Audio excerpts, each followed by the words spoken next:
Hey guys, Sandra from Metal Wani here with Jorgen from Shining. Thanks for talking to me today. How are you doing? I'm good, thank you. How are you? I'm pretty good. Cool. I've heard the new album, International Blackjazz Society. Really great. Congratulations on that. Thank you so much. Thank you so much. I'm glad you like it. I love it. How do you approach writing new material for an album? I usually I'm the one that kind of decides what we'll take, what to do, and sit down to you know, well, basically, every day I come up with ideas. It might be right when I usually it's when I lay down to sleep, and when I'm kind of half asleep, I suddenly come up with something, and I record it into my phone or write it down. And sometimes it's good ideas, and sometimes the ideas are really bad. But I kind of have an archive on my phone with audio recordings of stuff I sing in while half asleep, or maybe some words or lyrics or ideas for lyrics that I write in. And so after a while, I have a little archive of possible ideas. And when I sit down to make music, I sort through it and just picks out a thing that sparks some interest and gets me inspired, and I start working from there. And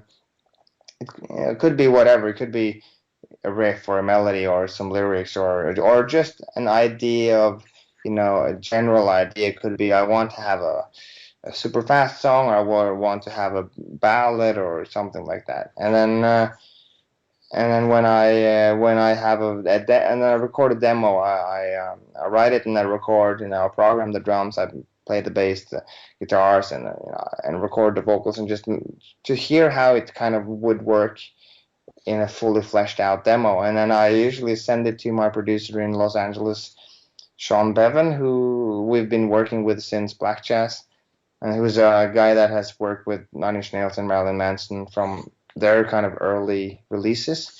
Hmm. And he comes back to me with ideas. Maybe he says that everything is perfect, or he suggests changes, maybe another drum groove or something like that. And I implement those changes and start sending it to the band, and we start rehearsing and maybe do more changes, and just basically just works on it until we think that it's finished, and then it's time to record it properly. And that could be done. For the new album, we recorded in different ways. Some songs are recorded after we had rehearsed the song fully in the band, and actually also played it live a few times. And then we might record the drums first, and then the bass, and then the rest. Or other times it's a demo that we haven't really rehearsed at all, and we just recorded parts. And other times we record everybody together. So some of the songs on the International Blackjazz Society is the first one, and the one in the middle called House of Worship, which is really another version of the first one, but a longer version. That was recorded everybody in the studio at the same time, because it's kind of like a jazz song, and that's how you. Hmm. It makes sense to record that way, because people are really kind of playing upon what other people are doing. Yeah, feeding off of each So other and stuff. what? Feeding off of each other Yes, and stuff. Yeah. definitely. And then when it's recorded, I like fiddle around with it in my studio. You know, decides if it needs anything else, or if it needs an overdub here and there, or just kind of pre-producing or producing the thing, and then send it all to Sean in Los Angeles again. And maybe I go over there to mix it, with him, or he mixes it alone. And for this album, usually I've flown over to Los Angeles to stay there, and to do the last kind of tweaks with him. But this time I didn't have time, because we were touring all the time, and I also made the album over a very long period of time. Well, I wanted to, we recorded 3 songs, and I wanted to mix them before we started recording more songs. So it was spread out in time, and we got hold of a software thing that made him able to stream his audio directly from his studio to anywhere in the world where I was. So I could sit in my studio in Oslo and listen to his mixing, and talk with him on Skype, and we could do changes. Or I could do changes with him when I was after a show at a backstage in Germany, and he was in Los Angeles. So that was how we mixed this album, and then we sent it to a mastering guy called Tom Baker, also in Los Angeles, who's also been the guy we've used from Black Jazz and since Black Jazz. So that's the whole from start to finish. Awesome. So you guys have been around now for over 15 years. You have several albums under your belt. How do you feel this album differs from previous Shining releases, if at all? We like you said, we started out a long time ago, and in 1999 when we started, we were an acoustic jazz band, an acoustic jazz quartet, and so we've come a long way, done a lot of changes since then. But I think the most important change, or the most important landmark in our history, is probably Black Jazz, that came out in 2010, which kind of defined the style of music we're doing now. And it brought to the table a cool name for the music too, which is Black Jazz. Right, And yeah, I was actually going to ask you, how did that come about, that term? Because it really is the best way to define what you do. yeah, thanks. Well, I always there's some most album titles are kind of poetic album titles, while a few album titles are more like dry and more like a political statement. And I felt that it would be cool to have such an album title, and I also wanted to see if we could come up with a name that could serve as a name for our music, and a genre name in a way. So I thought of the album called Free Jazz by Ornette Coleman. It's called Free Jazz, a collective improvisation by Ornette Coleman double quartet, but it was intended to be only called Free Jazz, and that gave the name to it. Came out in '61, and it gave the name to the jazz subgenre called free jazz. And the Venom came out with an album called Black Metal in 1982, and both of these albums gave name to a musical genre in the time after them. And I just took one word from one album and another word from the other one. Took jazz from free jazz, and took black from black metal, and put it together, so it became Black Jazz. And we also combine some free jazz and some black metal in the music. Obviously there are other elements there. There are some industrial elements, but I think the main concept here is combining jazz music and metal music. So that's where that came from. Right. Well, when you did decide, I mean, did you decide, was it an active decision to fuse metal into the jazz? Because you started out more jazz influenced. Was that something that happened, or?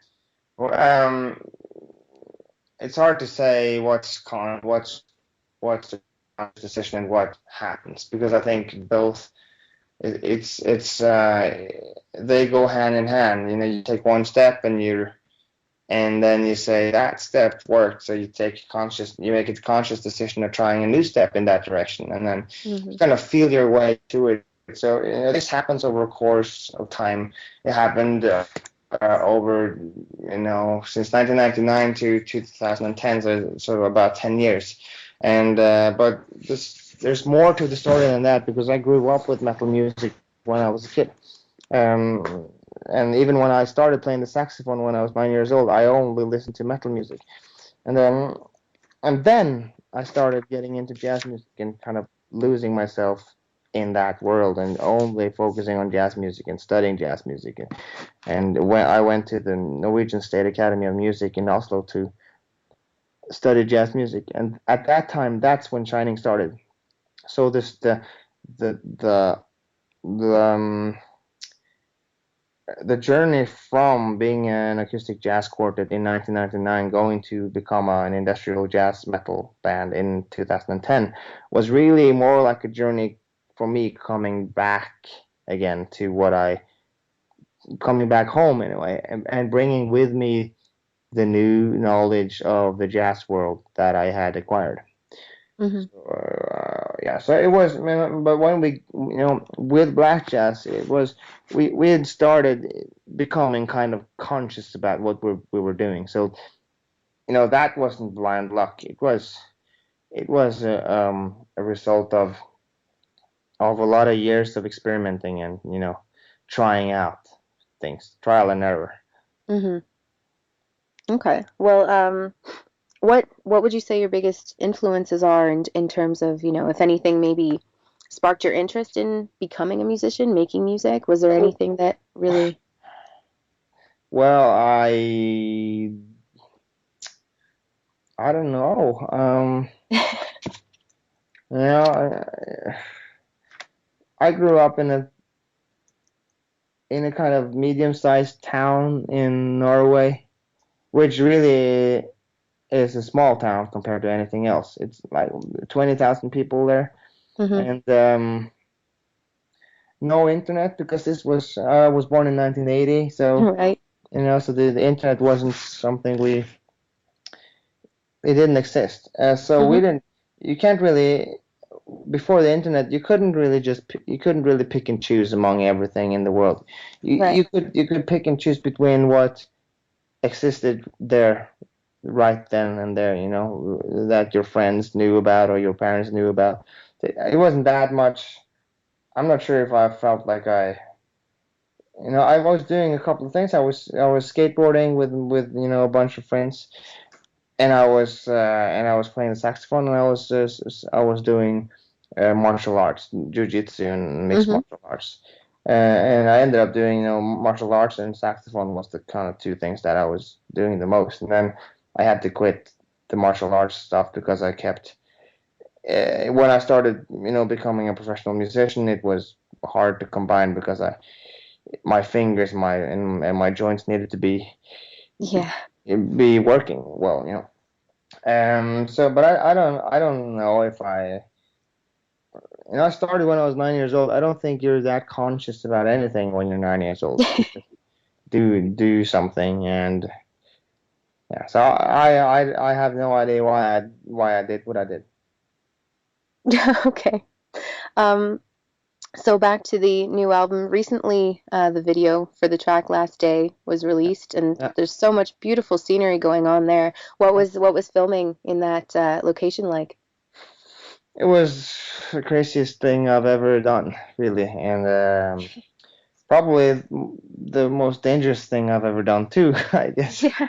Um, Yes, and not only was it crazy and dangerous, that day, but it was always a crazy amount of planning ahead of that show to make it work at all. Hmm. Everything needed to be planned because we needed to fly everything up with a helicopter, and you needed to know exactly the weight and the sizes of every little thing you were planning to bring because you needed to know if the helicopter if there was space in the helicopter for it, and you needed to think of everything that could go wrong, or what if it rained, and so we brought with us a tent for the front of house mixer and plastic or like pre-made with kind of made plastic covers for our pedal boards ready to be put on if it rained, and for the amps and all of that kind of you need to plan how to put the drums up there because the whole cliff is kind of slanting. It's not horizontal, so we wanted to put the drums on the back side of it because we needed space to be able to walk in and out of it. Hmm. And at that place, it's really kind of it's really slanting down. So it was we needed to build a drum riser there to keep it horizontal so the drums didn't just roll off. And but then when you build a drum riser on something that is not straight, then there's always a risk of the whole thing just sliding off, you know. Right. So all of these things, you know, we needed to plan and prepare, and so yeah, so it was a crazy day, but it was also a crazy period before it, you know, Hmm. just preparing it, and I'm happy that it worked out well. I'm happy that we survived, and I'm happy that that we actually, you know, got to film it and record it, because that's not a given in the circumstances like that. I actually thought that, you know, it would just be a bonus if that worked at all, because there was so much things that could go wrong. Hmm. So yeah, so it turned out well. I'm happy, really happy about that.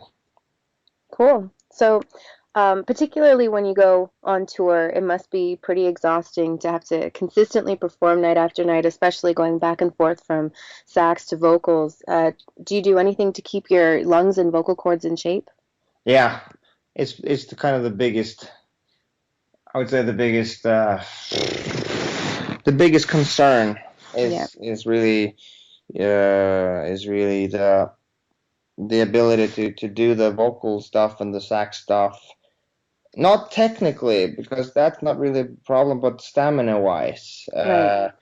for obviously for, you know, just oxygen wise, but also the sax, you know, is you need to rely on a lot of pretty small muscles in your mouth or in your lips that Hmm. needs to be in shape, and the small muscles don't take that long to be out of shape, while a big group of muscles, they kind of stay strong longer.